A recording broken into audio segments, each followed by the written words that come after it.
Breaking news. Betting app కేసులో శ్యామల విచారణ ముగిసింది. దాదాపు 3.5 గంటల పాటు ప్రశ్నించారు పంజాగుట్ట పోలీసులు. బెట్టింగ్ యాప్స్ ప్రమోషన్స్ కు ఎంత తీసుకున్నారన్న దానిపై ఆరా తీశారు. ఇటు పోలీసుల విచారణకు సహకరిస్తారన్నారు శ్యామల. పోలీసులు ఎప్పుడు విచారణకు పిలిచినా హాజరవుతారన్నారు. అన్న అందరికీ నమస్తే. I respect your time. అందరూ చాలాసేపు నుంచి వెయిట్ చేస్తున్నారు. Thank you. ఇన్వెస్టిగేషన్ జరుగుతోంది, మీ అందరికీ తెలుసు.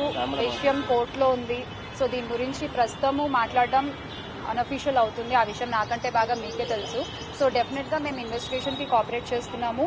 చట్టాల మీద, న్యాయ వ్యవస్థ మీద నమ్మకం ఉంది. ఖచ్చితంగా కల్పిట్స్ని పట్టుకోవడంలో నేను ఎంతవరకు సాయం చేయగలను అంతవరకు డెఫినెట్గా పోలీసులకి నా సపోర్ట్ ఎప్పుడూ ఉంటుంది. Thank you. ఇప్పుడు నేను ఏది మాట్లాడినా అది ఇల్లీగల్ అవుతుంది.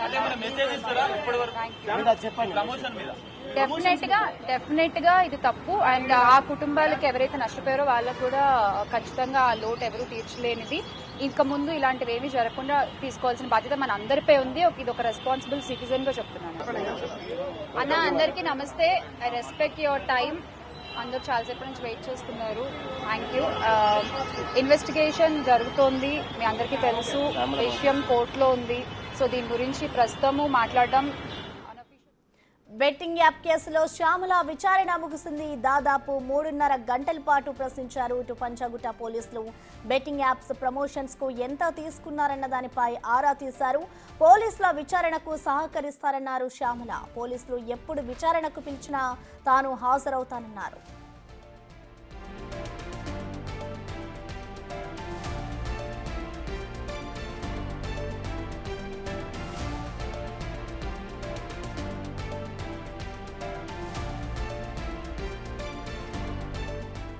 దీనిపై పూర్తి సమాచారాన్ని మా ప్రతినిధి సాగర్ అందిస్తారు. సాగర్, చెప్పండి, ఇటు బెట్టింగ్ యాప్స్ కి సంబంధించిన కేసు ఏదైతే ఉందో మొత్తానికి శ్యామల విచారణ అయితే ముగిసింది. సో విచారణలో అసలు పోలీసులు శ్యామలకి ఎటువంటి ప్రశ్నలు సంధించారు, డీటెయిల్స్ ఏ విధంగా ఉన్నాయి సాగర్?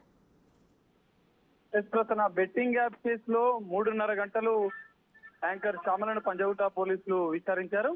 అయితే ప్రధానంగా ఏ కంపెనీలకు బెట్టింగ్ యాప్స్ కి ప్రమోట్ చేశారన్న అంశాలను కూడా విచారణలో పోలీసులు అడిగినట్లు కూడా తెలుస్తుంది. అయితే ఇప్పటికే ఆంధ్ర 365 అనే బెట్టింగ్ యాప్ కి ప్రమోట్ చేసిన వీడియో ఆధారాలు కూడా ఇప్పటికే పోలీసులు సేకరించిన నేపథ్యంలో ఆయా బెట్టింగ్ యాప్స్ సంబంధించిన కంపెనీ వివరాలను కూడా పోలీసులు అడిగినట్లు కూడా తెలుస్తుంది. ఆ కంపెనీల ద్వారా ఎంత ఆర్థిక లావాదేవీలు జరిగాయన్న అంశాలను కూడా పోలీసులు విచారణలో పరిశీలించారు. అందులో భాగంగానే శ్యామలకు సంబంధించిన బ్యాంక్ స్టేట్మెంట్ ను కూడా పోలీసులు పరిశీలించినట్లు కూడా తెలుస్తుంది. మొత్తం విచారణలో ఈ 3 గంటన్నర పాటుగా ఆమె సోషల్ మీడియా అకౌంట్స్ ఏదైతే ఫేస్బుక్ అకౌంట్, యూట్యూబ్ తో పాటుగా ట్విట్టర్, ఇన్స్టాగ్రామ్ ఈ 4కు సంబంధించిన ఆమె సోషల్ మీడియా వేదికగా ఉన్న అకౌంట్స్ ను, అందులో ఉన్నటువంటి బెట్టింగ్ యాప్ ప్రమోషన్ వీడియోలను కూడా పోలీసులు మొదట పరిశీలించినట్లుగా కూడా తెలుస్తుంది. అనంతరం ఆమె ఆర్థిక లావాదేవీలు, బెట్టింగ్ యాప్స్ కంపెనీల ద్వారా ఎంత ఆర్థిక లావాదేవీలు జరిగాయన్న అంశాలను కూడా పోలీసులు విచారణలో అడిగారు. అందులో భాగంగానే ఆమె బ్యాంక్ స్టేట్మెంట్ కూడా పోలీసులు తీసుకున్నట్లుగా కూడా తెలుస్తుంది. మరోసారి విచారణకైతే పిలవలేదని చెప్పి విచారణ ముగిసిన అనంతరం కూడా శ్యామలో మాట్లాడుతూ చెప్పారు. ఇప్పటికే హైకోర్టు ఆదేశాలు, నాట్ అరెస్ట్ ఆదేశాలు ఉన్న నేపథ్యంలో ఆమె విచారణలో ఈ 2 ఆధారాలను అయితే పోలీసులు సేకరించిన పరిస్థితి మనకు కనిపిస్తుంది. అయితే యువత దీనిపైన, బెట్టింగ్ యాప్స్ పైన అప్రమత్తంగా ఉండాలని చెప్పి ఆమె విచారణ అనంతరం కూడా మాట్లాడిన పరిస్థితి. అయితే ఈ బెట్టింగ్ యాప్స్ విచారణ జరగడం, కోర్టు పరిధిలో ఈ అంశం ఉన్న నేపథ్యంలో విచారణకు సంబంధించిన అంశాలు ఇవి మేము వెల్లడించలేము. బెట్టింగ్ యాప్స్ వల్ల నష్టపోయిన యువత కుటుంబాలకు తీరని నష్టం జరిగిందని ఆమె చెప్పిన పరిస్థితి అయితే కనిపిస్తుంది.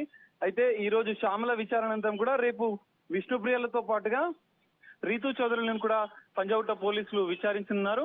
వీరి అనంతరం కూడా మరికొంతమందిని కూడా విచారించే అవకాశం కూడా కనిపిస్తుంది. Prasanna. Okay, thank you Sagar.